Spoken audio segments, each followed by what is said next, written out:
Hey everybody, welcome back to another live Q&A. I'm going to start off with a question that was recently asked as far as building toy drive or play drive in a dog. If you have a dog that just doesn't have that natural play drive that some dogs do, there are a few things you can do to try to increase that play drive, but there is no guarantee. One of the exercises I like to do, if at first trying something like using a flirt pole or perhaps a ball on a rope where you can kick in the dog's natural play drive and encourage them to play and chase. If that's not something that's working, then what you can do is what's known as drive building. So drive building is a pretty simple process. Of course, if you're doing it for a specific sport or something like that, then there's going to be a little bit more involved. But if you're just trying to get your dog to play, very simple, very straightforward. You take your dog, you put on a harness or an agitation collar so the dog's able to pull. I show an example of this in my How to Teach Your Dog How to Bark episode, where Sergio is holding the leash and I'm teasing Harley with a toy to get her excited and to get her to bark, and then I reward her with the toy. Excuse me. You can do it by yourself. Simply hook your dog onto a back tie, usually a tree or something like that. Make sure your dog has on the harness or the agitation collar and start to tease your dog with the toy. Once your dog gets excited enough and shows interest, then reward your dog with that sort of movement. So what I like to do, if you've seen the movie Bolt, I like to pretend that the dog I'm training has a super bark. So I bring the toy out, the dog barks or makes a little bit of noise and I react to it. So then the dog starts to realize, oh wow, I can have an impact on this game. They bark more, I bring it closer and closer and closer up until the point where I'm rewarding the dog with the toy. Now, once I give the dog the toy and they bite it, I pull right away to make sure that the dog holds on nice and tight. You don't want them to bite and then hold it loosely. So once they bite, you pull to make sure the bite is seated nice and tight. And then you can pet the dog and try to engage and make it fun and active, same way you would if you were playing tug. If you give your dog a toy to play with and then you just release it, it's not going to be as fun as if you're actively engaged with the dog. Once the dog drops it, if they do, then you pull it away very quickly and you start to tease them again with the toy. So we're using frustration, we're using this tool of teasing them in order to get them to want to play, and then we're showing them how fun it is to play. Now, keep in mind, you can do this exercise with a dog, but just like with people, each dog is going to be different. So there are dogs that I've come across in the past that just simply don't have any interest in playing with toys. And if that's the case, then it's possible that you have a really nice couch potato movie friend, whatever you want to call it, where they can hang out and just relax. And that's okay too. All right, so I can't see the questions that are popping up on here. So I'm also going to pull up the video on my computer so I can see what questions are coming through. Okay, excellent. How can I get my 5-month-old German Shepherd dog to stop tearing up my plants? Okay, if you have a dog practicing a behavioral issue, if the behavioral issue is dangerous or destructive, I correct it right away. That's what I do. I don't want to wait to see if the dog's going to destroy more things or be more destructive. The easiest way to do that is to set your dog up to fail. If you know your dog's going to do a certain behavior that you don't like, don't avoid it, rather put your dog in that situation so the moment they do the behavior that you don't want, you can follow up with a correction. I like to use the word no as my condition punisher. Now I know that sounds bad, but that's the technical terminology. It means a marker that predicts positive punishment. Remember, positive punishment is anything we add to the equation to stop a behavior. So as long as the motivation not to receive the correction overrides the motivation for the dog to do the behavior, then we've successfully accomplished what we are trying to do by implementing that correction. Now, there's a couple things that can create issues when we do add correction, so you want to make sure you're not doing these common mistakes. One, don't ever make a correction personal, meaning don't yell and get frustrated at your dog because that's going to take them out of a clear mental state. They're not going to be thinking properly, therefore they're not going to learn. We don't want to scare our dogs. This is cause and effect. In addition, you want to make sure that the correction comes the moment the dog is doing the behavior. Now, you can deliver the primary correction, which would be something like perhaps a leash pop or even a remote training collar. the exact moment the dog does the behavior, but more often than not, we're not able to deliver the primary correction the moment the dog does the behavior. That's why we have our condition correction or our condition punisher. The moment the dog does the behavior, you can say no. That's the word I like to use. I follow up with a correction. The moment the dog stops doing the behavior, yay, good pup, and then I reward them. So then they learn not to chew or dig into the plants. Just make sure you correct them. Now, the more your dog has been practicing a behavior, the more you'll have to correct the dog in order to stop the behavior. This is why working with puppies is so nice, because it's a clean slate.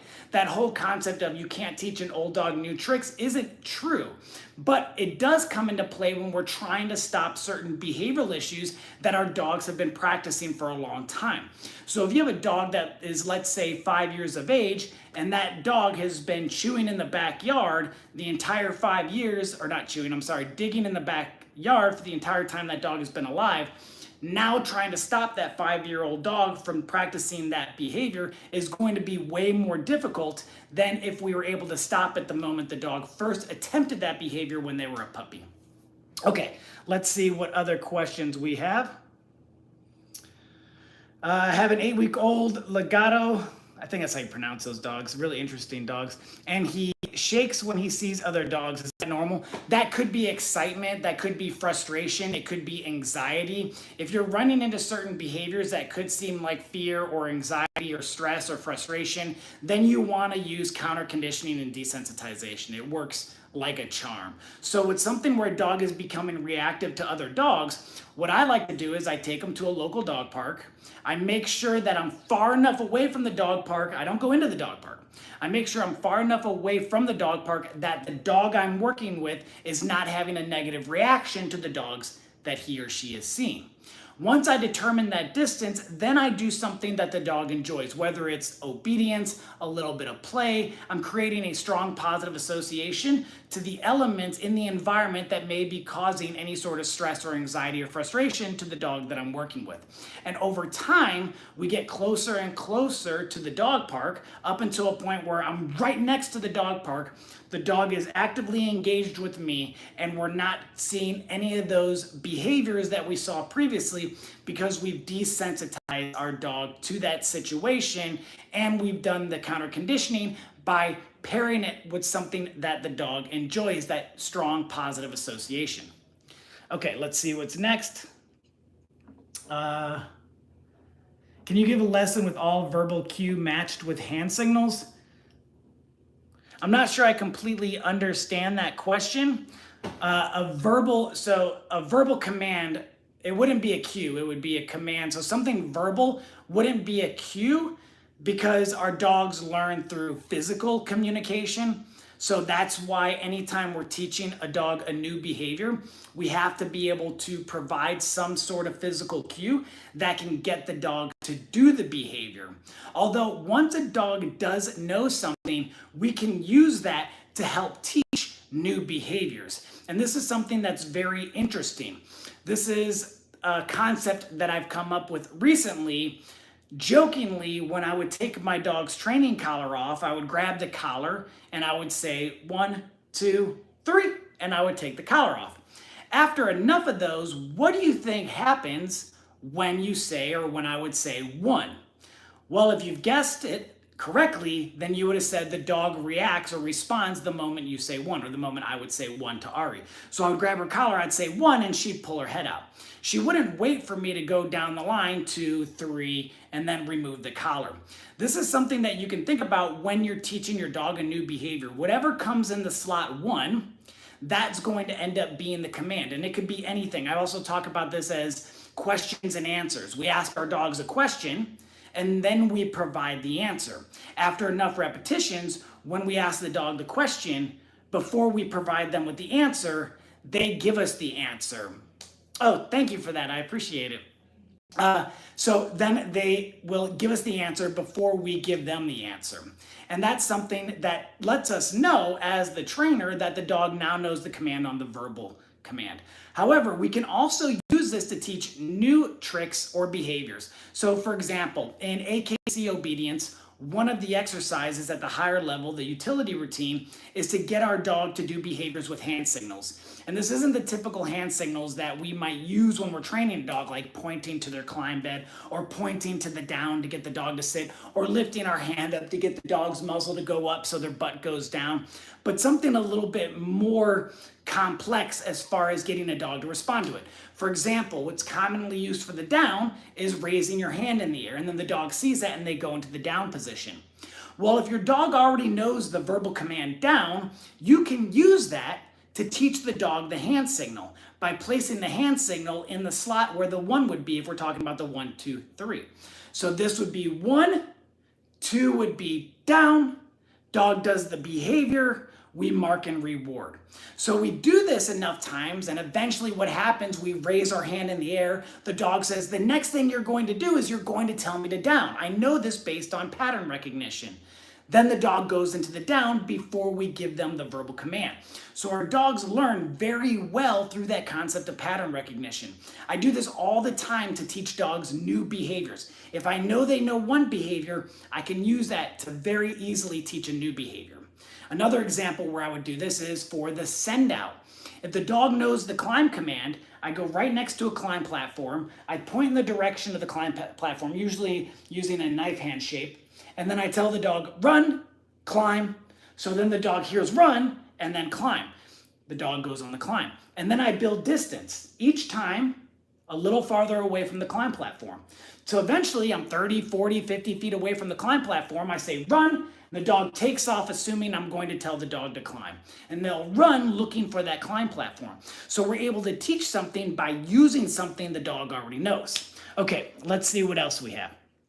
Oh, and also, quick announcement, if you haven't seen it already, the freeze-dried dog food that we have, we only have one protein source right now, which is the salmon. It is available, ariandcharlies.com.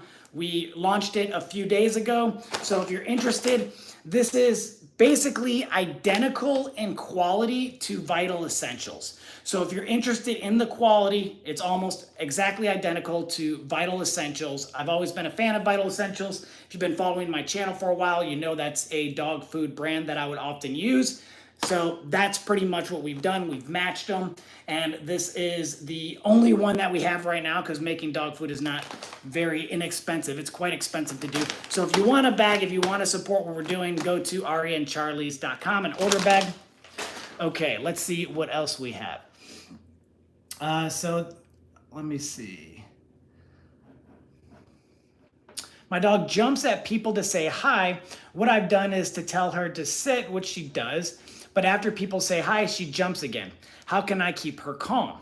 If your dog knows the behavior, so a video I recommend checking out is If This Then That with the behavioral modification flowchart.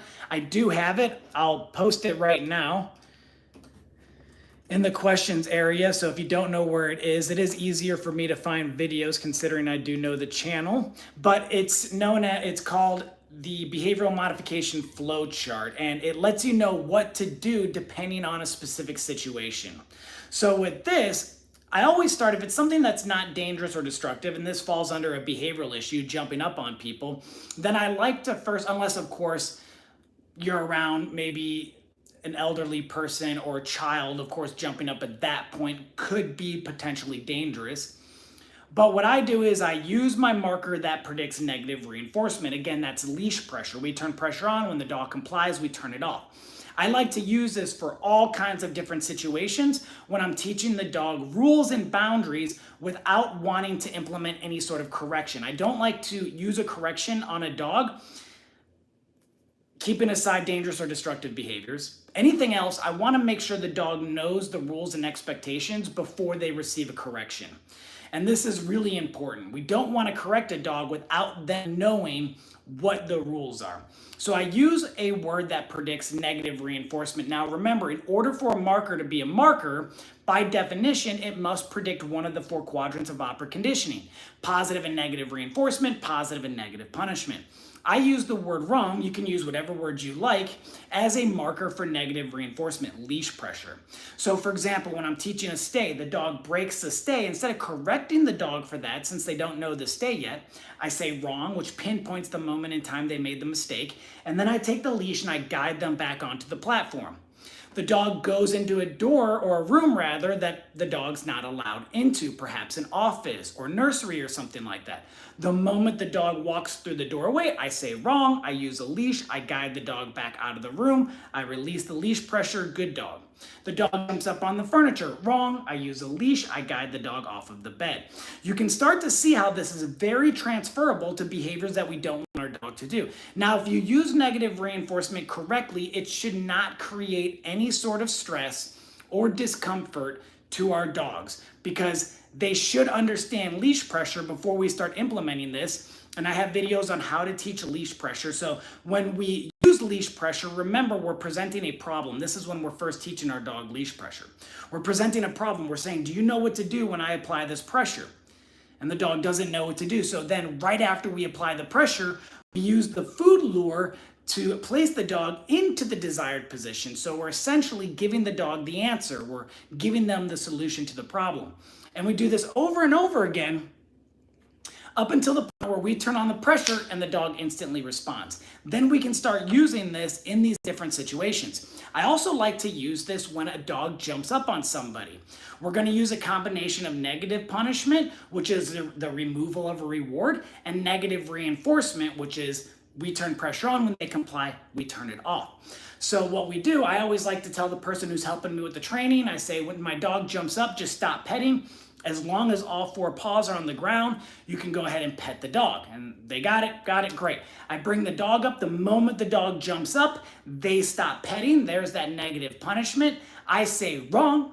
I apply the leash pressure. The dog places all four paws back on the ground. I turn off the pressure. There's the negative reinforcement. And then the human who's helping me goes right back to petting the dog, applying positive reinforcement. So in that situation, we're using 3 out of the 4 quadrants of operant conditioning. This is very, very powerful. I continue to do that up until the point where the dog jumps up on somebody, I say wrong, and the dog jumps off instantly on their own. And I do this with all sorts of behaviors that I would be using this technique, such as jumping up on furniture. Once the dog demonstrates that, that's given me a really good understanding, or not a really good understanding, a really good perception of the dog knowing what the rules and expectations are. Once I do that, then I tell myself the next time the dog jumps up, it's not going to be wrong. Now it's going to be a no, and it's going to be followed by a leash pop. Then I'm going to recommand what I want the dog to do, and then I will assist them. And it looks just like this. I say it like this. This is how I behave. So you can see, again, as I talked about earlier, one of the biggest mistakes that people make when it comes to trying to instill obedience in their dog is they get mad, they get frustrated, they yell. These are some of the worst things you can do. It's going to negatively impact the relationship that you have with your dog. It's going to create fear. It's going to create anxiety. And I'm sure all kinds of other issues that you don't want to have simply because you got frustrated at your dog. So this is how I would do it if I was correcting the dog for jumping up. I would be standing right behind the dog. The moment they jump up, I would go, no, off. Yeah, nice puppy. If they jumped again, no, correction, off. Good, very nice. So it's not this traumatizing experience where we're getting mad. I also don't recommend the traditional or old school technique of kneeing a dog. You've probably seen that before. Dog jumps up, the person knees the dog. That could teach the dog not to do it, but it is potentially very dangerous for the dog. The dog could flop back or back onto the concrete. They could hit a step or something like that. Let's say the dog falls back on a stair, a concrete step. That can cause a lot of damage. It's dangerous. They could also hit their head. So I advise against using something like the knee technique. And in addition, the technique where we cross our arms and we turn away and we ignore the dog, that can work if the dog has the primary goal of seeking the human's attention. If the dog's like, the only thing I care about is getting this human's attention.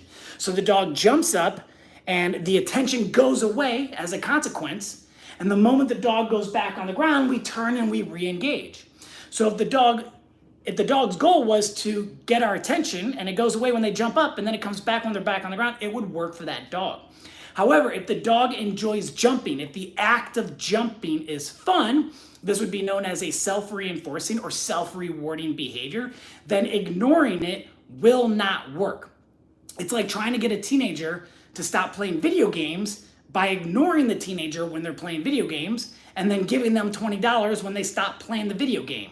Sure, you're rewarding them for stopping the game, but they're going to go back and play later because the act of playing is fun. So we have to keep in mind what is motivating our dogs, and by understanding this, then we are able to influence their behaviors by implementing the correct motivating factors to do so. Okay, let's see what else we have. I have a Belgian malinois of 12 months and he is quite fearful. Is socializing him will work or will he remain the same permanently? So dogs do go through a fear period, usually between 7 to 9 months of age. If you're dealing with fear issues, your best friend is going to be counter conditioning and desensitization. Go onto my channel or just search in YouTube, Nate Schoemer confidence building, and then watch that video. I break down what you can start doing to help build your dog's confidence. This could take a good amount of time depending on how bad the fear issues are, whether they're learned fear behaviors or if it's the dog's genetics. If you have a dog that is very fearful based on their genetics, it's going to take significantly longer, so you want to really be patient. Okay. Let's see what else we have. Have a 4-month-old healer that is randomly urinating on the couch for no reason after going potty less than 20 minutes. She lays by you, then walks her spot on couch and pees. So there is a good possibility if the dog is going to the bathroom that quickly, especially with female dogs, she could have a UTI. If it's not a UTI, if she has full control over her bladder and she's doing that behavior, more likely than not, she just thinks it's okay. And if that's the case, then, or she's 4 months, so very young. My guess is going to be UTI, is going to be probably where the issue is coming from. But if not, 4 months is still very young. A lot of dogs do not become potty trained that early. So I would just follow the potty training process that I have outlined on my channel. If you just type Nate Schoemer potty training, and you'll see the exact process to teach your dog how to hold it, as well as understanding when they go outside, they need to go to the bathroom and not just sniff around in the garden for 30 or 40 minutes. Okay, my puppy is 16 weeks now, used to be very motivated to work for his food. Now this week he has been slower and less encouraged to work for his food. Should I take a break from commands and obedience? Well, you want to make the training fun, and if we're looking at the dog being 16 weeks, if you've done the imprinting correctly, then your puppy should enjoy training. Often if something like this randomly happens, just like with the last question I was answering with the possible UTI, there could be some sort of discomfort that the dog is feeling, some sort of medical issue. I've noticed this before with dogs that I was training. All of a sudden their motivation shifted, they weren't interested, they were a little bit more sluggish. I took them to the vet, there was something wrong, we got it treated, and then they were back to training. If there is no underlying issue, then often just taking a break, especially if you've been training so often that it could be overwhelming. I did this with one of my dogs around a decade ago, where I trained her so much, I overtrained her, and she started to shut down. One day she just shut down, she didn't want to train, she was doing everything possible to avoid the training. And so what I did was I didn't train her for a few days. When I brought her back out to train, she was way more interested and engaged because we have taken that break. So that could be something that you may need to do. Try that. If it seems like she's acting sluggish or there could be some other condition, then take her to the vet to get her looked at. Okay, have a 4-month-old healer that is ran. Oh, I already did that one. Okay, let's see, where are we? All right, your opinion on Andy Kruger. He calls you a goofball and everyone is a dog trainer since you have no competition accomplishments. Yeah, I'm very familiar with Andy. I know that he's done French Ring, and I am a goofball, so I don't take that as an offense. And yes, I do believe if you are training a dog, you're a dog trainer. You may not be a professional dog trainer, but you're definitely a dog trainer. Something you're gonna notice, especially if you become involved in the dog training world, that The one thing two dog trainers can agree on is that the third dog trainer is wrong. This is a common saying. A lot of dog trainers know it. I just think it's cool. Anybody who's out there trying to make a difference, trying to help people with their dogs. I've never trained directly with him, so I can't say how good of a trainer he is, but he has done some good things as being a French Ring 3 decoy, which is not an easy thing to do by any means. And if you base it just on competition, well, then you're closing off a lot of the world. Michael Ellis is a phenomenal dog trainer. I don't think he actively competes anymore, although I believe that he has. If we're comparing it to something else, a lot of you already know that I studied jiu-jitsu. Absolutely love it. One of the best coaches and instructors I've ever worked with. Hands down, the guy will blow your mind. He's never competed before, but he can go and tap out 20 black belts in a row. So if you base it just on competition, then you're missing out on a lot of different things. I enjoy hanging out with my dogs. Competing with them is not something I'm really concerned about. Okay, let's see what else we have. Okay, let's see. Let's see, my cockapoo constantly hovers ground when walking, eats everything. Would doing scent work help this or make it worse? Dogs are very situational, so doing scent detection training shouldn't have an impact on that because it's in a different environment. However, if your dog is constantly trying to sniff while you're walking, I just prevent them from doing it by using the leash pressure. So while we're walking, the dog drops their head, I go wrong, I apply the leash pressure, picking their head back up, instantly turn off the pressure and go back into the walk. The dog drops their head again, wrong, and I lift it back up. I continue to do this. This is the same process I would do with any other behavioral type of issue that I don't like the dog performing. Once the dog knows the rules, if they're still dropping down their head and I want reliability, at that point I can implement a correction. And then usually if the correction is adequate and fair to the behavior that the dog is doing and you've taught the dog correctly what to do, then you should get instant response to the correction that we've implemented. Okay.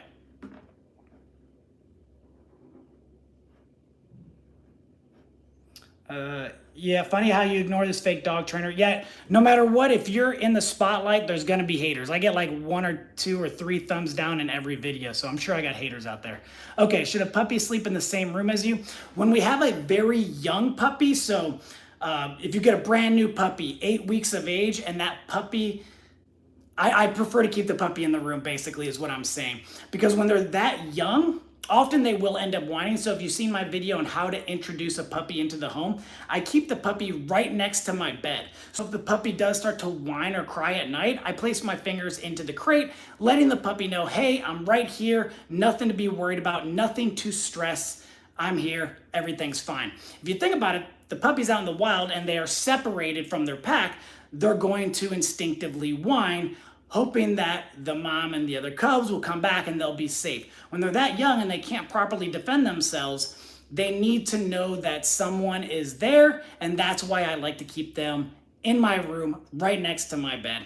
Once they're a little bit older, at least past the 16 week, but preferably usually I'll wait till maybe 5 or 6 months of age, and then they can sleep in a different room and you shouldn't have any issues. But as a brand new puppy, yes, I keep them next to the bed and I recommend doing the same thing.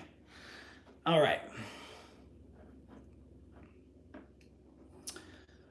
Do I have any advice on bringing home a newborn with dogs? It depends on the dog. So if the dog is very high prey drive, if the dog has a tendency to go after small things, then I may just keep the dog away from the newborn. If it's a more relaxed dog, big fluffy golden retriever, Newfoundland, a more mellow kind of chill dog, then I'm going to teach the dog to have boundaries and respect the infant. For me, that's going to be important. I talk about it quite often, that I focus quite a bit on safety. Safety is always one of the most important things you should focus on. So even if you have, like, for example, Charlie, super friendly, super nice dog, but he's a knucklehead and he has a very hard head. If I have an infant, I don't want him cluelessly to bump into the infant, hit the infant in the head, and now we're having to deal with that. So I prefer to teach dogs to respect these boundaries And that's going to be what I'm going to do. Just like introducing a dog into a home, I want to show them what their responsibilities are in any given situation. So now with a newborn, I'm going to say, if the newborn is here, you're over there, you're on your climb bed, or you're in your kennel, or my dogs have a tent, so you're in your tent. Whatever it is, I'm going to tell them what I want them to do in these given situations. I don't need them sniffing or licking the baby's hands or anything like that, especially since we know babies put everything they can possibly grab into their mouths. Okay, let's see. Yeah, I think you've been overtraining. That is definitely a possibility. All right. Nate had a show on Animal Planet. Yes, that was a really good time. German Shepherd dog spinning after his tail nonstop. Been to the vet, nothing physical. How to stop. It could be something that your dog enjoys. That could be a fun game. I probably wouldn't worry about it. I would just let the dog do it. But if it's getting to the point where it's just absolutely ridiculous, your dog is doing it all the time, then I would start by using leash pressure every time the dog starts to do the behavior. And I would use the leash pressure into the sit command. So the dog would start to spin. I would say wrong, or even sit. I could just tell the dog I want them to sit. I apply the leash pressure. The moment the dog sits, I turn off the pressure. Good dog.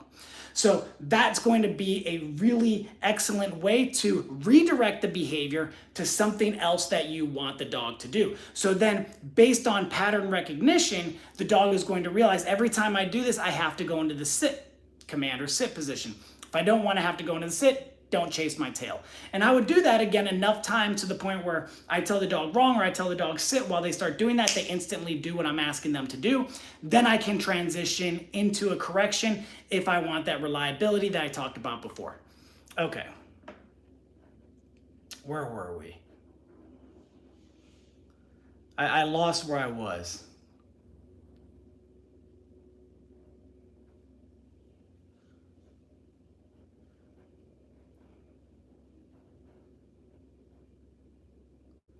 Let's see. So I'm just seeing a bunch of stuff about Andy again. So let me get past that. How many dogs have you worked? Where are your titles? I've worked countless dogs. I don't know how many. I haven't done any sort of competing except for a BH. And of course, all the requirements that I had to do while going through the Tom Rose School. So I've had dogs pass the AKC Novice, Open, Utility, Schutzen 1, 2, and 3, Schutzen Tracking 1 and 3, scent detection, and this was being tested as well, in addition to a few other things, some basic stuff, pet tricks and whatnot. Okay, anyways. What is your opinion on toys laying down on the floor and dog parks? Toys at dog parks, I think, is a bad idea because often when dogs do get into confrontations with one another, if they're not naturally dog aggressive, then they're gonna fight over a resource. You have one dog resource guarding, whether it's food or a toy, and then you end up getting into, or the dogs end up getting into a fight. So I don't like, or I don't recommend toys laying around in a dog park. Inside of your own home, so I have dog toys throughout the house, and it's completely fine because my dogs have a very high toy drive. So when you're first training a dog, when you get a brand new puppy, that imprinting stage, we're trying to do everything we can to build the dog's food drive, build the dog's toy drive, get them interested in doing whatever sort of training we want to do. Once we get to that point, then if the dog has that high toy drive, let's say you've been doing that for the first 16 weeks, your dog has really nice toy drive, now you can start leaving toys around because you developed that toy drive. But if you start to notice that you're not able to train with the toys anymore, your dog is starting to lose interest because they have toys constantly laying around the house, then you might want to clean up and go back to making your dog work for the toys. A good example, like I said with my dogs, Ari could literally be chewing on a Kong toy or something like that. I can take it from her and start doing obedience and she'll work for that toy because she has that high toy drive. So again, if your dog has developed a high toy drive, you've done it during the imprinting, then you can have toys laying around. It shouldn't be an issue, but if it does start to become an issue, clean up, don't have any toys out, and make the dog work for those toys again. Let's see. I'm gonna do one more and that's it for today's live Q&A. I'll try to do another one. If you do want access to more live Q&As, I have been holding around 1 to 3 live Q&As every week for channel members. It's only $1.99 a week, so if you do wanna be able to view more live Q&As or ask more questions, since of course when we're doing on here, there's a lot of people asking questions and there's a good chance I won't get to yours. Again, it's $1.99 to become a channel member. It helps support the work that I'm doing. It's really appreciated. And of course, you get priority response to comments as well as access to those live Q&As. What would your training priorities for a Belgian Malinois be trained for PTSD service animal, and at what age milestones? So any dog, if I'm going to be training a dog for service work, I prefer to start when they're puppies. So the sooner you can start, the better. Of course, if you've seen Rescue Dog to Super Dog, we were training dogs that came from shelters and rescue, so they were a little bit older, which is doable, but you're going to have a higher level or higher chances of success by starting when they are much younger, at that 18-week mark. Also, if you're getting a dog from a breeder that specifically breeds for service dog work, when you get a dog from a breeder, think about it in this way, that you are paying for the odds. You're getting, let's say, a golden retriever from a breeder that has been breeding for multiple generations, service dogs, golden retriever service dogs. Well, if you get one of their puppies, you're paying for the odds of having the dog that's going to be able to do the things that you're asking them to do. If you're getting, let's say, a Malinois that comes from a working line, that may not be the best dog for service work. But regardless, I start when they're young and I just train them every day. People always want to have these milestones. The only milestone that I care about when it comes to training a dog is that imprinting stage. And during that imprinting stage, I want to get the dog conditioned to the markers. I want to make sure they understand the concept of luring. I want to make sure they understand leash pressure, and whatever it is that I want them to do as an adult dog, I want to make sure they really enjoy it and they love the play, they love the training when they're a puppy. So like, let's say you're doing scent detection training. Well, when the dog's a puppy, we're not worried about them being really good at it. That doesn't matter. What matters to me is that the dog enjoys it, because if they enjoy it, then training them each day is going to be significantly easier than if they don't enjoy it. So there's been trainers that I've heard say, focus on precision first, attitude later. I disagree with that. I think it's attitude first, precision later. You can work on precision later, but you want to develop that good relationship. So when you're training your dog, I always tell people, don't have goals. Don't say, my dog has to do this by this point. If you do that, you're going to set yourself up for failure. As I can't remember who said it, but there was a Stoic philosopher that said, well-being is made by small steps, but it's no small thing.